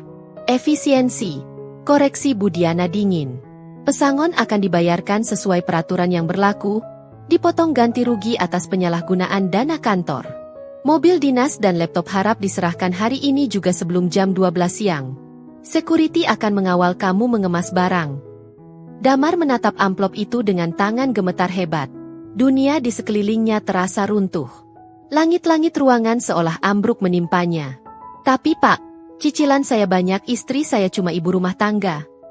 Damar mencoba memelas, harga dirinya yang setinggi langit tadi lenyap seketika menjadi debu. Tolong kasih saya kesempatan kedua, Pak, saya mohon. Pak Wijaya berdiri, memutar badannya membelakangi Damar, menatap jendela. Keputusan sudah final. Silakan keluar. Hujan turun deras tanpa ampun. Seolah langit Jakarta ikut meludahi nasib Damar siang itu. Di pelataran lobi gedung perkantoran mewah yang biasanya ia lewati dengan dagu terangkat tinggi, kini Damar berdiri mematung seperti patung lilin yang meleleh. Jas Armani KW Super yang ia banggakan kini basah kuyup di bagian bahu, warnanya menggelap jelek terkena cipratan air. Di tangannya, sebuah kardus bekas kertas fotokopi menjadi satu-satunya harta yang ia bawa pulang. Isinya menyedihkan. Sebuah name tag bertuliskan, manajer marketing, jam meja yang mati, staples, dan bingkai foto dirinya bersama Safira yang kacanya retak karena tak sengaja terbentur pintu lift. Pak Damar, permisi. Jangan berdiri di tengah jalan masuk, Pak. Menghalangi tamu VIP yang mau lewat, tegur seorang security, orang yang sama yang tadi pagi membungkuk hormat padanya. Nadanya kini datar, tanpa embel-embel senyum. Damar menoleh lambat, matanya kosong. Harga dirinya sudah dikuliti habis di lantai 12 tadi. Kunci mobil dinas sudah ditarik. Laptop kantor sudah disita. Ia diusir seperti maling yang tertangkap basah. Iya, sebentar lagi saya jalan, jawab Damar serak. Tenggorokannya terasa kering meski udara di sekitarnya lembab. Ia merogoh saku celananya, mengeluarkan ponsel dengan tangan gemetar kedinginan. Layar ponsel itu basah terkena rintik hujan. Ia membuka aplikasi ojek online. Jari jempolnya ragu-ragu di atas pilihan, car. Tarifnya Rp150.000 karena jam sibuk dan hujan. Damar mengecek saldo rekening pribadinya. Sisa Rp300.000. Dan tagihan kartu kredit yang jatuh tempo besok adalah 15 juta. Ia menelan ludah pahit. Egonya berteriak ingin naik mobil nyaman ber-AC untuk menutupi tangisnya. Tapi dompetnya menjerit realistis. Dengan hati hancur, ia menggeser jempolnya ke pilihan, baik. Rp30.000. 5 menit kemudian, sebuah motor metik tua berhenti di depannya. Pengemudinya mengenakan jas hujan plastik hijau yang sudah sobek di bagian lengan. Atas nama Damar? Teriak si abang ojek melawan suara hujan. Damar mengangguk lemah. Ia, seorang mantan manajer yang tadi pagi masih sarapan roti gandum dan kopi mahal, kini harus memanjat naik ke jok motor yang licin sambil memeluk kardus aibnya. Tidak ada helm cadangan. Hujan langsung menampar wajahnya begitu motor melaju membelah kemacetan ibu kota. Sepanjang perjalanan, air mata Damar menyatu dengan air hujan. Ia menangis tanpa suara. Dingin menusuk tulang rusuknya, tapi rasa malu lebih menusuk jantungnya. Bagaimana ia akan menjelaskan ini pada Safira? Istrinya yang penurut itu pasti akan syok. Safira yang ia suruh berhenti jualan karena dianggap memalukan, kini justru memiliki suami pengangguran yang lebih memalukan. Mas, ini hujan makin gede. Neduh dulu nggak? Teriak abang ojek. Jalan terus. Pak, saya mau pulang. Balas Damar frustrasi. Ia ingin segera sampai rumah, masuk ke dalam selimut, dan berharap ini semua hanya mimpi buruk. 1 jam perjalanan terasa seperti 1 abad. Motor akhirnya berbelok memasuki komplek perumahan Damar. Langit sudah mulai gelap, tertutup awan hitam pekat. Lampu-lampu jalan mulai menyala redup. Damar sudah membayangkan skenario di kepalanya. Rumah yang sepi, Safira yang menyambutnya dengan daster lusuh, dan ia akan berbohong bahwa ia sedang cuti panjang untuk menutupi fakta pemecatannya malam ini. Ia butuh waktu untuk menyusun strategi kebohongan baru. Namun, saat motor ojek itu berhenti 10 meter dari gerbang rumahnya, skenario di kepala Damar buyar seketika. Matanya mengerjap-ngerjap, mencoba memastikan penglihatannya tidak kabur karena air hujan. Rumahnya terang benderang. Bukan terang lampu ruang tamu biasa, tapi terang sorot lampu sorot LED putih yang menyilaukan. Seperti sedang ada syuting film atau hajatan besar. Mas, ini bener rumahnya? Kok rame bener kayak pasar malam? Tanya abang ojek bingung. Damar turun dari motor dengan kaki goyah. Ia membayar ongkos tanpa menunggu kembalian, lalu berjalan terhuyung mendekati pagar rumahnya. Kardus di pelukannya makin basah dan penyok. Apa yang ia lihat di hadapannya membuat otaknya blank. Jalan masuk carport rumahnya, yang biasanya hanya cukup untuk satu mobil kecil, kini penuh sesak. Terblokir total. 3 unit mobil Grand Max Box berwarna putih mengkilap terparkir rapi berjajar, memenuhi seluruh area halaman depan hingga moncongnya nyaris menyentuh pagar. Mobil-mobil itu terlihat gagah, baru, dan sangat niaga. Di sela-sela mobil itu, terlihat aktivitas yang sibuk. Beberapa pria berseragam polo shirt hitam dengan kerah oranye sedang sibuk memindahkan keranjang-keranjang besar ke dalam bak belakang mobil. 1, 2, angkat. Hati-hati jangan miring, kuahnya tumpah. Teriak salah satu pria yang bertugas memimpin loading. Damar terpaku di depan pagar besinya sendiri. Ia merasa seperti orang asing yang salah alamat. Ini rumahnya, kan? Nomor rumahnya benar. Cat temboknya benar. Tapi apa-apaan ini? Safira. Desis Damar bingung. Kecurigaan liar langsung menyambar pikirannya yang sedang kacau. Apakah Safira selingkuh? Apakah Safira menyewakan rumah mereka pada perusahaan logistik tanpa izin? Atau jangan-jangan rumah ini sudah disita bank tanpa sepengetahuannya karena tunggakan KPR? Rasa dingin di tubuhnya berganti menjadi panas amarah. Berani-beraninya Safira membuat kekacauan saat ia sedang jatuh begini. Damar mendorong pagar besi itu kasar. Krek! Why? Siapa kalian? Teriak Damar dengan sisa tenaganya. Suaranya pecah di tengah deru hujan. Para pekerja yang sedang memuat barang itu menoleh kaget. Mereka melihat sosok menyedihkan berdiri di gerbang. Pria basah kuyup, rambut lepek berantakan, memeluk kardus basah yang hampir jebol, dengan wajah pucat seperti mayat hidup. Salah satu pekerja, seorang pemuda berbadan tegap, melangkah maju menghalangi jalan Damar. Dia mengira Damar adalah peminta-minta atau orang gila yang nyasar. Maaf pak, dilarang masuk. Kami lagi loading barang catering. Kalau mau minta sumbangan, nanti saja tunggu bos keluar. Ujar pemuda itu tegas sambil merentangkan tangan. Darah naik ke kepala Damar. Dia diusir di kantornya sendiri. Dan sekarang dia diusir di rumahnya sendiri oleh orang asing. Sumbangan matamu, bentak Damar histeris, melempar kardus barang-barangnya ke genangan air. Ini rumah gue. Gue yang punya rumah ini. Minggir lo semua. Damar menerobos paksa penjagaan pemuda itu, menyenggol bahunya kasar. Ia berjalan tertatih melewati celah sempit di antara 2 bodi mobil box raksasa itu. Bau aroma masakan yang sangat lezat, aroma rendang dan opor ayam, menguar kuat dari pintu belakang mobil yang terbuka, bercampur dengan bau hujan. Ia sampai di teras rumah. Pintu utama terbuka lebar. Dan di sanalah ia melihatnya. Di ruang tamu yang dulu ia banggakan dengan sofa minimalisnya, kini tidak ada lagi sofa. Ruangan itu telah berubah fungsi menjadi command center. Tumpukan styrofoam box berlogo stiker emas tersusun rapi hingga ke langit-langit. 2 orang wanita sedang sibuk menempel label nama di setiap kotak. Dan di tengah kesibukan itu, berdiri seorang wanita yang sangat ia kenal, namun terasa sangat asing. Sarah. Dia tidak memakai daster batik lusuh. Dia mengenakan tunik panjang warna teracota yang elegan, dipadu dengan celana kulot bahan premium dan jilbab pashmina yang dililit modis. Di tangannya ada sebuah tablet iPad berlayar lebar, dan di telinganya terpasang AirPods nirkabel. Dia terlihat berkuasa. Dia terlihat bersinar. Sangat kontras dengan Damar yang tampak seperti tikus got yang baru keluar dari selokan. Safira sedang memberi instruksi pada seseorang lewat AirPods-nya. Ya, pastikan sampai di pabrik Cikarang sebelum jam 7 malam.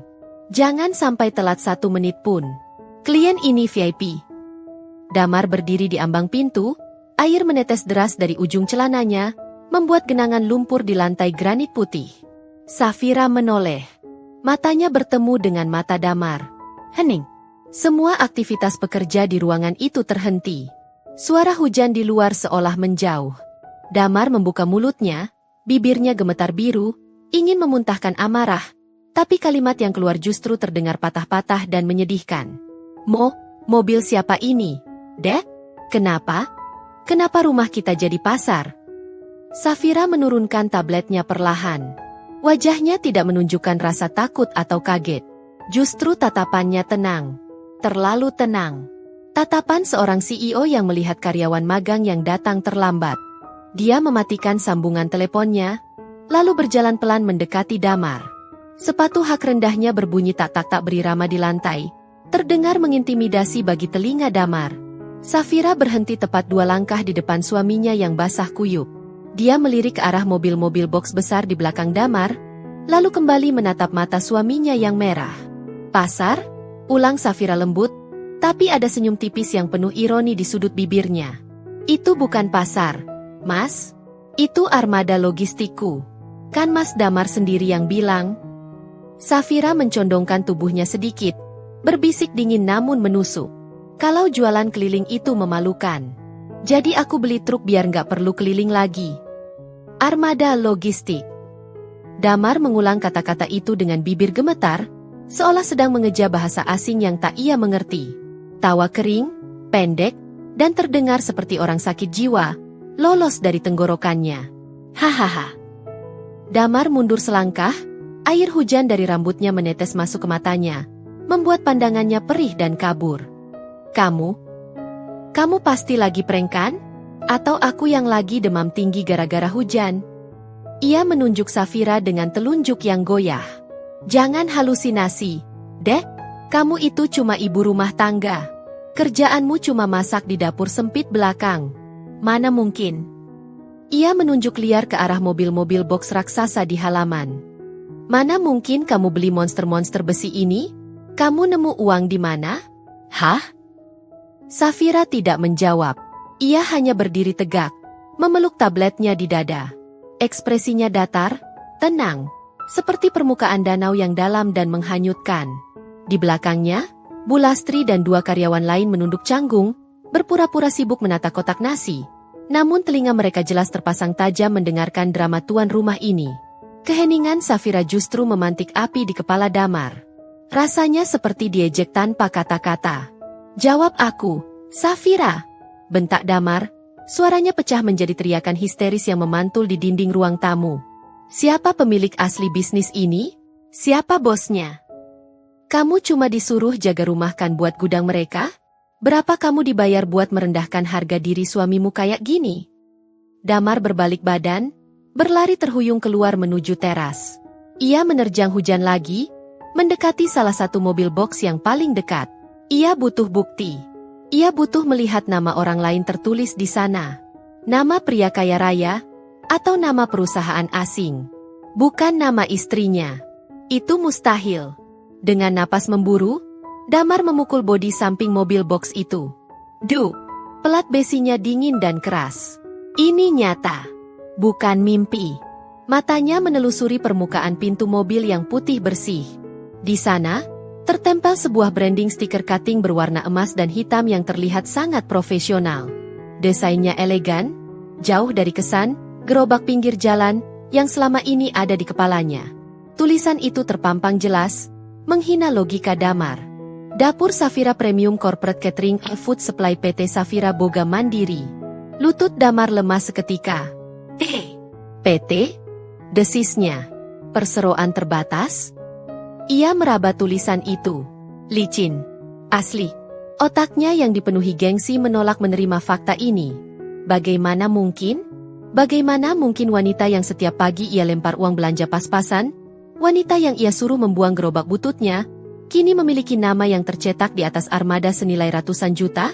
Sebuah pikiran kotor dan picik melintas di benak Damar. Pikiran khas laki-laki insecure yang tak mau mengakui kehebatan pasangannya. Ia berbalik cepat, matanya nyalang menatap Safira yang masih berdiri di ambang pintu, terlindung dari hujan. "Selingkuhan siapa kamu?" tuduh Damar keji. Suara petir menggelegar di kejauhan, tapi tuduhan Damar terdengar lebih menyengat. Para karyawan di ruang tamu tersentak kaget. Bu Lastri menutup mulutnya dengan tangan. "Apa maksudmu, Mas?" tanya Safira dingin. Nada suaranya turun 1 oktav, berbahaya. Damar melangkah naik ke teras lagi, mengabaikan tubuhnya yang menggigil kedinginan. Ia mencengkeram kusen pintu, wajahnya basah dan merah padam. "Jangan pura-pura suci," sembur Damar. "Nggak mungkin jualan nasi bungkus bisa beli 3 mobil dalam sebulan. Kamu pasti jadi simpanan pejabat kan? Atau kamu jual diri sama bos-bos pabrik itu biar dapat modal? Jaga mulutmu, Mas, potong Safira. Kali ini suaranya tajam. Setajam pisau dapur yang baru diasah. Matanya yang biasanya teduh kini memancarkan kilatan yang membuat nyali Damar menciut sedikit. Aku bicara fakta. Damar berusaha mempertahankan dominasinya yang sudah runtuh. Aku ini manajer. Gajiku 20 juta sebulan aja butuh 3 tahun buat cicil mobil kecil. Kamu? Istri lulusan SMA yang gak punya pengalaman kerja, tiba-tiba punya armada begini? Pakai logika, Safira. Kalau bukan uang haram, uang apa lagi? Safira menghela napas panjang. Ia menggeleng pelan, menatap suaminya bukan dengan kemarahan, tapi dengan rasa kasihan yang mendalam. Tatapan yang jauh lebih menyakitkan bagi ego Damar daripada tamparan. Ternyata begini isi kepalamu. Mas, ucap Safira pelan. Kamu begitu terbiasa menilai orang dari kulit luarnya. Sampai kamu lupa kalau istrimu ini punya otak. Safira melangkah maju, mendekati Damar. Aroma tubuh Safira tercium samar.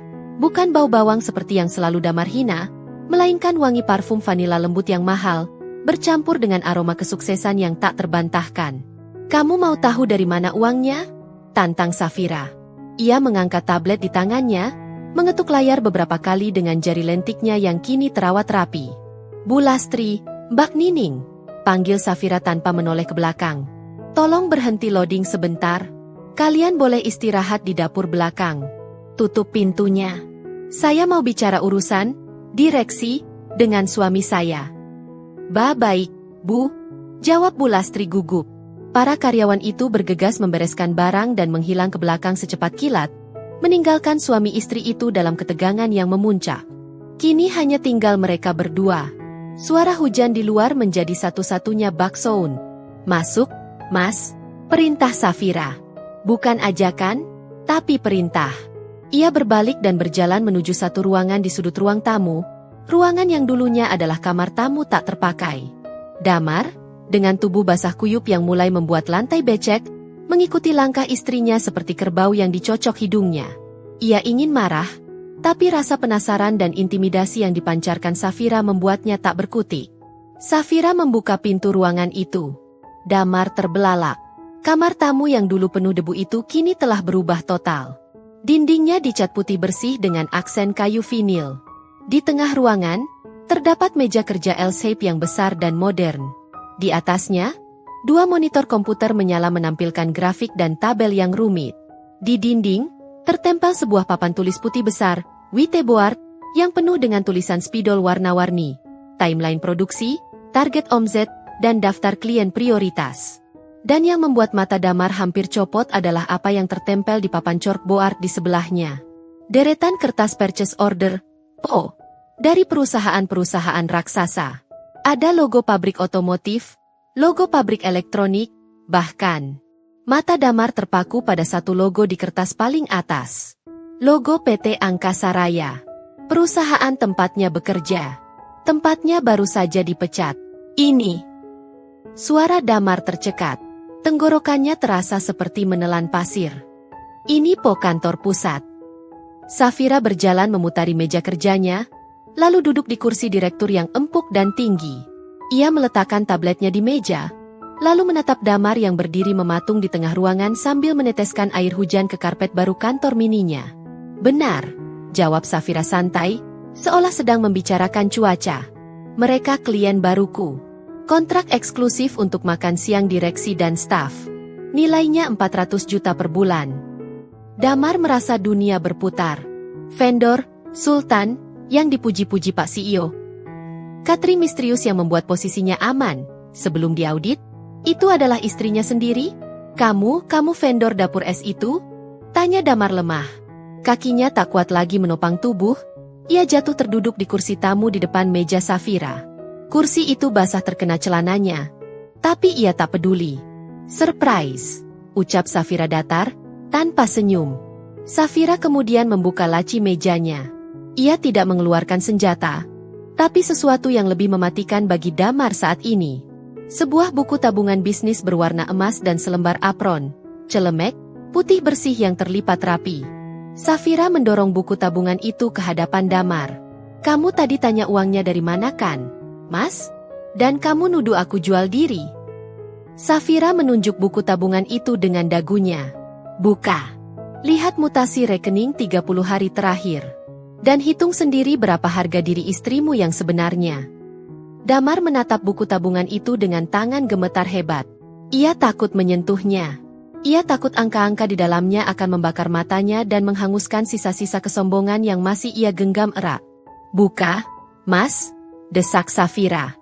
Biar kamu sadar, siapa sebenarnya yang memalukan di rumah ini. Jari-jari Damar yang pucat dan keriput karena kedinginan menyentuh sampul buku tabungan itu. Teksturnya licin, dingin, dan terasa berat seolah terbuat dari timah panas.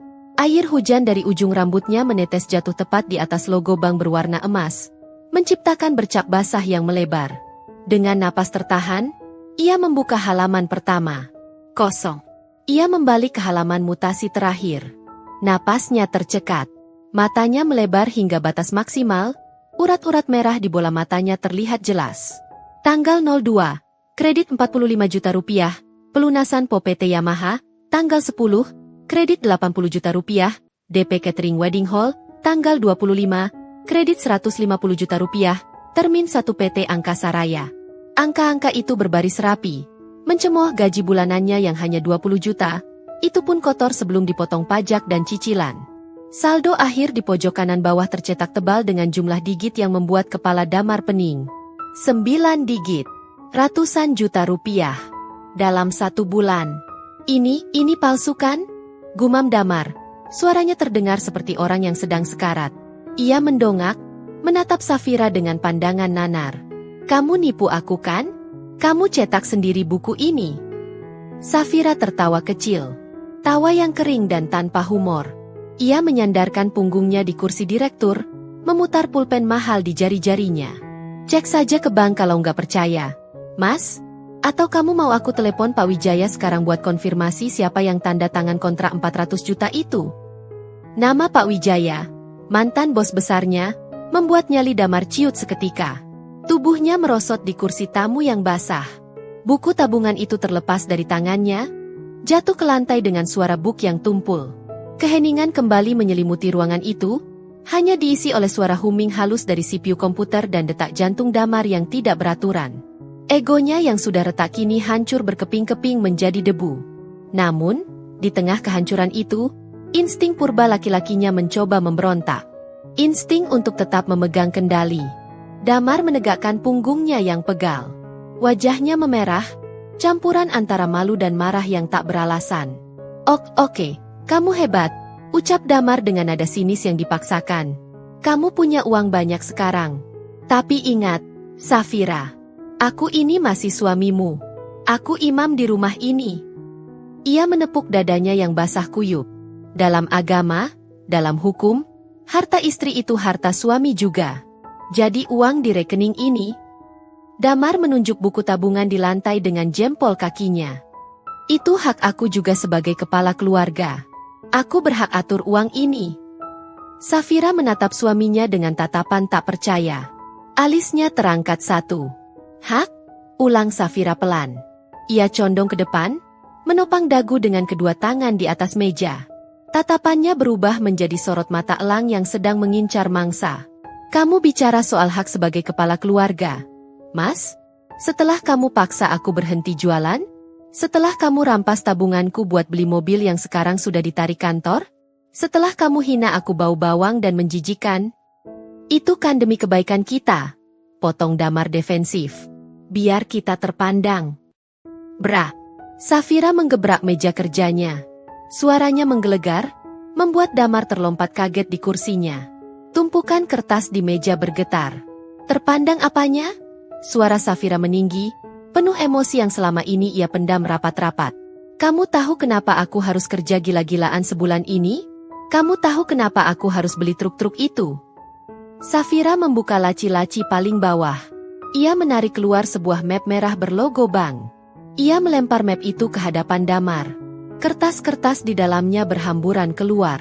Surat peringatan penyitaan rumah. Mata Damar melotot melihat kop surat berwarna merah menyala itu. Rumah ini. Suara Safira bergetar menahan tangis kemarahan. Rumah yang kamu pamerkan ke teman-temanmu itu, cicilannya nunggak 3 bulan. Mas, Bang sudah kirim surat penyitaan minggu lalu saat kamu sibuk party sama teman kantor. Damar ternganga. Mulutnya terbuka tapi tak ada suara yang keluar. Aku yang bayar, Mas, lanjut Safira, telunjuknya menekan dada bidangnya sendiri. Uang hasil, jualan bau bawang, inilah yang melunasi tunggakan KPRMU supaya kita nggak jadi gelandangan hari ini. Uang dari keringat istri yang kamu anggap memalukan ini yang menyelamatkan atap di atas kepalamu. Damar merasa ditampar ribuan kali. Fakta itu menghantamnya lebih keras daripada palu godam. Selama ini ia merasa menjadi raja yang menafkahi, ternyata ia hanyalah benalu yang hidup dalam gelembung utang. Aku nggak tahu. Bisik Damar. Suaranya hilang. Jelas kamu nggak tahu. Safira kembali duduk, mengatur napasnya yang memburu. Karena kamu terlalu sibuk mendongak ke atas, sampai lupa melihat ke bawah, tempat istrimu berjuang sendirian. Damar menundukkan kepalanya dalam-dalam. Air mata menetes dari ujung hidungnya, jatuh ke lantai yang becek. Bahunya berguncang. Bukan karena kedinginan lagi, tapi karena isak tangis yang tertahan. Pertahanan dirinya runtuh total. Tidak ada lagi argumen. Tidak ada lagi gengsi. Yang tersisa hanyalah seorang pria pecundang yang basah, miskin, dan tidak berguna. Maafin aku, Dek. Isaknya pelan. Maafin Mas. Safira diam, membiarkan suaminya menangis. Ia tidak luluh, ia tidak beranjak untuk memeluk. Ia tetap duduk di kursi kebesarannya, menatap pria itu dengan pandangan objektif. Damar mengangkat wajahnya yang sembab. Wajah tampan yang dulu angkuh itu kini terlihat begitu menyedihkan. Riasan pomadenya luntur, matanya bengkak. Dek. Suara Damar parau. Mas di PHK tadi siang. Pengakuan itu akhirnya keluar. Safira tidak kaget. Ia hanya mengangguk pelan. Aku sudah tahu. Berita PHK massal di kantormu sudah masuk berita online sejak sore tadi. Dan aku lihat mobil dinasmu nggak ada. Damar mengusap wajahnya kasar. Mas nggak punya apa-apa lagi. Dek, pesangon Mas habis dipotong ganti rugi kantor. Kartu kredit Mas macet. Mas bener-bener nol. Ia menatap sekeliling ruangan kantor Safira yang mewah dan sibuk. Ia melihat peluang. Ia melihat jalan pintas untuk menyelamatkan egonya yang tersisa. Damar turun dari kursinya. Ia berlutut di lantai yang dingin, mengabaikan celana bahannya yang kotor terkena lumpur sisa sepatunya sendiri. Ia merangkak mendekati meja kerja Safira, lalu memegang ujung meja itu seperti orang yang hampir tenggelam memegang papan kayu. Dek, tolong Mas. Pintanya memelas. Matanya berbinar penuh harap. Ajak Mas kerja di sini. Mas kan punya pengalaman manajer. Mas bisa bantu kamu atur strategi pemasaran. Mas bisa jadi direktur operasional di PT kamu. Senyum merekah di wajah Damar, seolah ide itu adalah solusi jenius. Iya, kan? Kita bisa berduet. Kamu yang masak, Mas yang atur manajemen. Kita besarkan dapur Safira berdua. Gimana? Safira menatap tangan suaminya yang mencengkeram ujung meja. Lalu tatapannya naik ke mata Damar. Tatapan Safira sulit diartikan. Ia mengambil apron putih yang tadi ia keluarkan dari laci, apron yang masih terlipat rapi dalam plastik. Safira berdiri perlahan, menjulang tinggi di hadapan Damar yang sedang berlutut. Kamu mau kerja, Mas? Tanya Safira lembut. Iya, Dek. Apapun buat kamu, jawab Damar antusias. Mengira ia akan segera mendapatkan jabatan mentereng di perusahaan istrinya. Safira berjalan memutari meja, berdiri tepat di depan Damar. Ia menyodorkan bungkusan plastik berisi apron itu ke dada Damar. Dapur Safira memang lagi buka lowongan. Mas, ucap Safira, suaranya tenang namun tegas. Tapi posisi manajer sudah penuh. Aku sendiri managernya. Senyum di wajah Damar membeku. Terus. Yang kosong cuma satu posisi, lanjut Safira. Ia menunjuk ke arah pintu belakang dengan dagunya, ke arah dapur produksi yang sibuk. Posisi staf cuci piring dan loading barang ke truk. Gaji UMR, uang makan ditanggung, jam kerja 10 jam sehari. Mata Damar terbelalak horor menatap apron putih di tangannya. Cuci piring? Gagapnya. Maksud kamu aku mantan manajer disuruh nyuci bekas makan orang? Safira membungkuk sedikit, menatap lurus ke dalam mata suaminya yang terguncang. Itu tawaran profesional. Mas, ambil apronnya dan mulai kerja besok subuh. Atau silakan cari kerjaan lain di luar sana dengan ijazahmu yang kena blacklist HRD itu. Safira menegakkan tubuhnya, melipat tangan di dada, menunggu jawaban. Jadi, apa keputusanmu, Pak Damar? Apron putih bersih itu terasa dingin dan asing di tangan Damar yang basah kuyup. Ia menatap kain itu, lalu menatap wajah Safira yang tenang namun tak kenal kompromi. Ia melihat pantulan dirinya yang menyedihkan di mata istrinya. Seorang pria berusia 30 tahun, tanpa pekerjaan, tanpa tabungan, dan tanpa harga diri. Pilihan di hadapannya bukan lagi antara sukses atau gagal. Pilihan di hadapannya adalah antara kehancuran total di jalanan, atau menerima uluran tangan dari wanita yang ia injak-injak demi mendapatkan kesempatan kedua yang menyakitkan. Pikirannya kembali pada momen ia diusir dari kantornya sendiri. Pada wajah Pak Wijaya yang dingin dan penuh penghinaan. Pada saldo bank yang menyedihkan. Gengsi itu, kini tak bisa memberinya makan. Damar menutup matanya, mengambil napas dalam-dalam.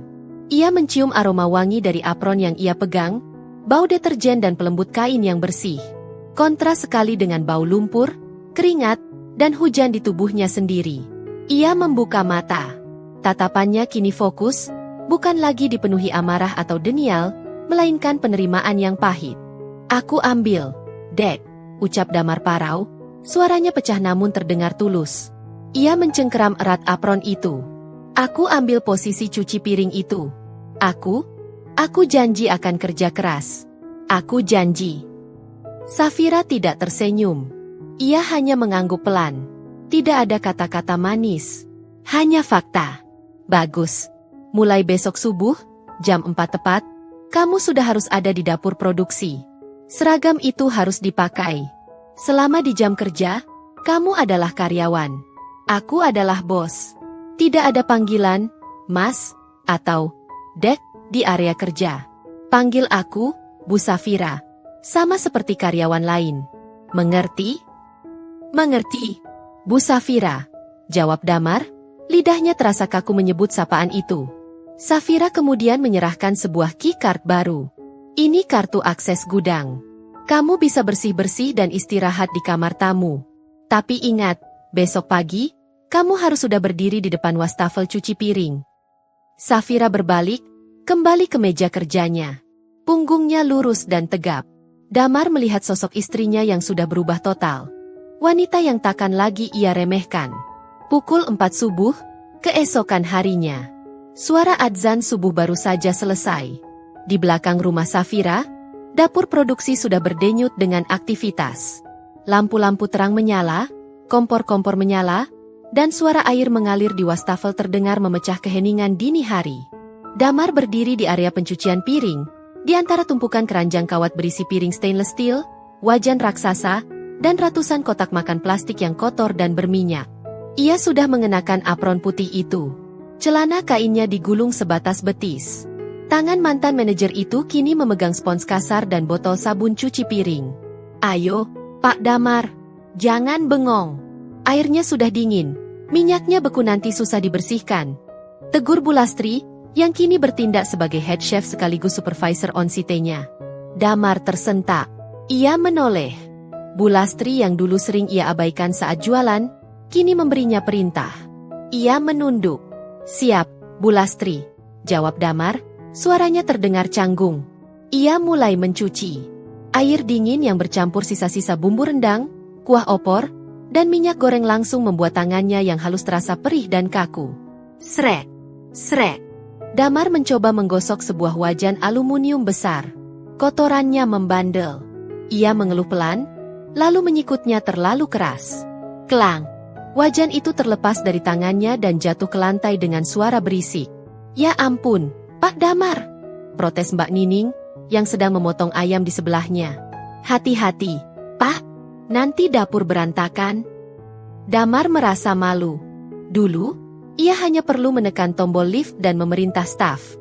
Sekarang, ia diperintah oleh wanita-wanita yang ia anggap kelas bawah, dan ia melakukan pekerjaan yang paling ia hina. Ia kembali mengambil wajan itu. Dengan gigi terkatup rapat, ia mulai menggosok lagi. Keringat bercampur air sabun mengalir ke matanya.